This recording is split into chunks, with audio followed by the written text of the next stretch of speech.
مرکزی جمعیت اہل حدیث کراچی کے ناظم تبلیغ فضیلت الشیخ مولانا کامران سلیم صاحب بھی یہاں تشریف فرمائے ہیں.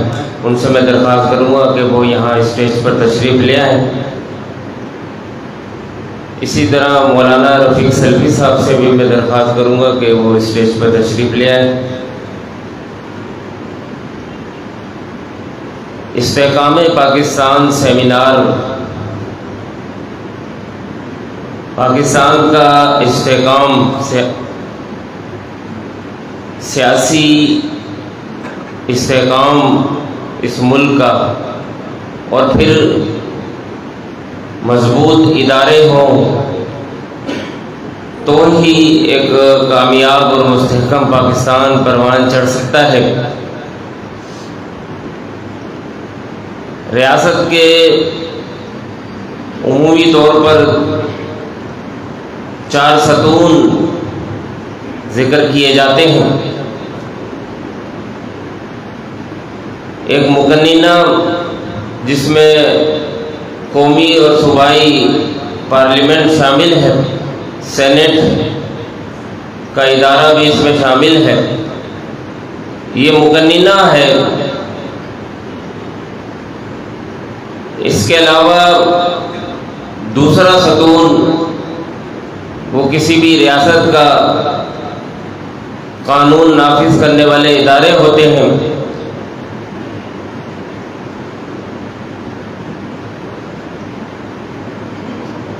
فوج، پولیس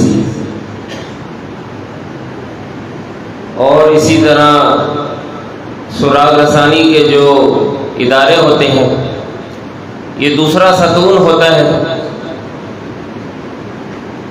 تیسرا ستون عدلیہ ہے. ایک ستون قانون سازی کرتا ہے، دوسرا قانون کے نفاذ کی ضمانت بنتا ہے. تیسرا ادارہ جو عدلیہ ہے وہ قوانین کی انٹرپریٹیشن کرتا ہے، وضاحتیں کرتا ہے، توضیح اور تشریح کرتا ہے. اور چوتھا ادارہ کسی بھی ریاست کے ستون، تو چوتھا ستون وہ اس کا میڈیا اور صحافت کا شعبہ ہوتا ہے.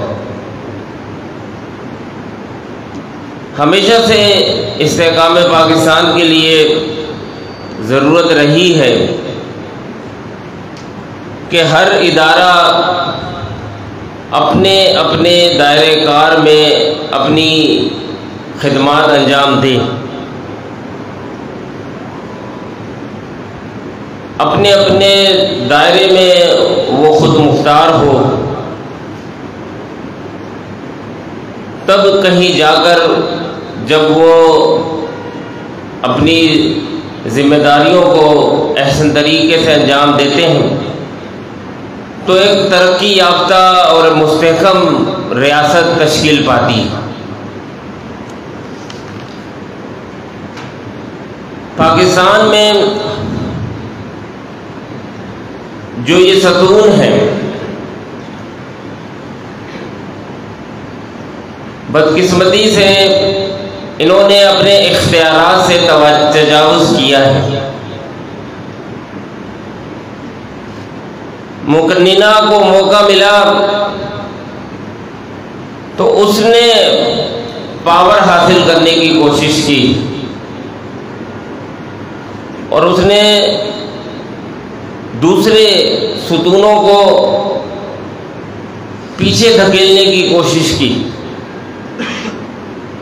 اسی طرح دوسرے ستون کو، تیسرے ستون کو، یہاں تک کہ جسے چوتھا ستون اس کی افادیت کی بنیاد پر، اس کی ناگزیریت کی بنیاد پر نہیں بنایا گیا اس کو چوتھا ستون. ایک وقت تھا کہ ریاست کے 3 ہی ستون بیان ہوتے تھے، لیکن پھر جب میڈیا پاورفل پوزیشن میں آ گیا تو پھر اس کو چوتھا ستون قرار دیا گیا. تو ہر ستون ہر ادارہ اپنے اپنے دائرے سے تجاوز کرتا رہا۔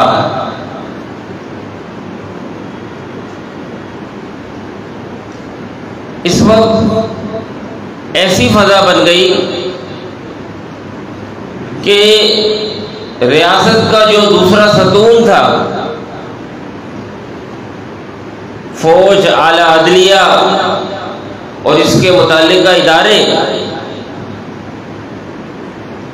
اس وقت آپ جانتے ہیں کہ جس فوج کی پشت پر اور جس کی ہمنوا پوری قوم ہوتی ہے، تب ہی وہ فوج اس ریاست کا دفاع کر سکتی ہے، تب ہی وہ فوج اس ریاست کو ترقی اور کامیابی کی راستے پر لے کر چلنے میں معاون ثابت ہو سکتی ہے۔ اور تبھی جب کوئی قوم کسی فوج کی پشت پر اس کے ہم خیال ہو کر اس کا ساتھ دیتی ہے، تبھی وہ فوج اس ریاست کا صحیح معنوں میں دفاع کر سکتی ہے۔ وہ فوجیں بھرپور طاقتور ہونے کے باوجود، آلات اور وسائل سے لیس ہونے کے باوجود ناکام ہو گئی، جن کی پشت پر ایک مضبوط اور مستحکم عوام کی طاقت نہیں تھی۔ اس وقت فوج کے خلاف ایک فضا بنائی گئی، ایک مخصوص جماعت نے، اس کے سربراہ نے اس ادارے کو نیوٹرل کا خطاب دیا، اور یہاں پر بس نہیں کیا، پھر الزام لگایا کہ نیوٹرل تو جانور ہوتا ہے۔ جب سیاسی جماعتوں کے رہنما عوام کا ذہن اس سرخ پر بنائیں تو پھر کیسے ممکن ہے کہ اس قوم کے نوجوان اپنی ملک کی فوج کی دفاعی اداروں کی پشت پر کھڑی ہو؟ یقینی بات ہے کہ پھر اس ریاست کا استحکام، اس ریاست کی بقا خطرے سے دوچار ہو سکتی ہے۔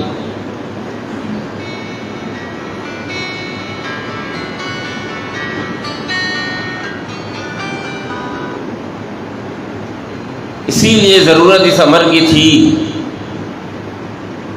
کہ جو یہ فضا ہے اس کا خاتمہ ہو، نئی نسل کو بتایا جائے کہ پاکستان کی فوج ایک بین الاقوامی سطح پر صفحے اول کے نمبروں میں اس کا شمار ہوتا ہے۔ 65 کی جنگ میں اور اس کے بعد بھی کئی مواقعوں پر،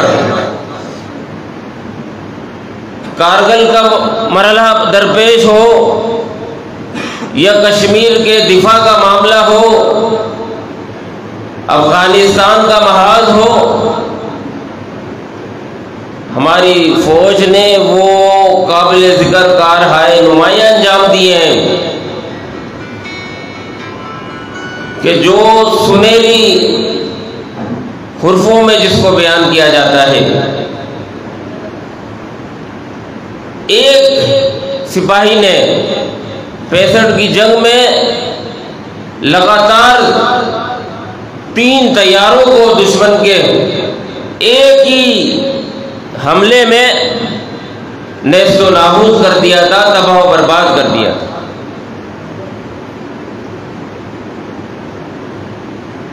اقوام متحدہ جس فوج کی ڈسپلن اور جس کی نظم و نسق اور جس کی اپنی پیشہ ورانہ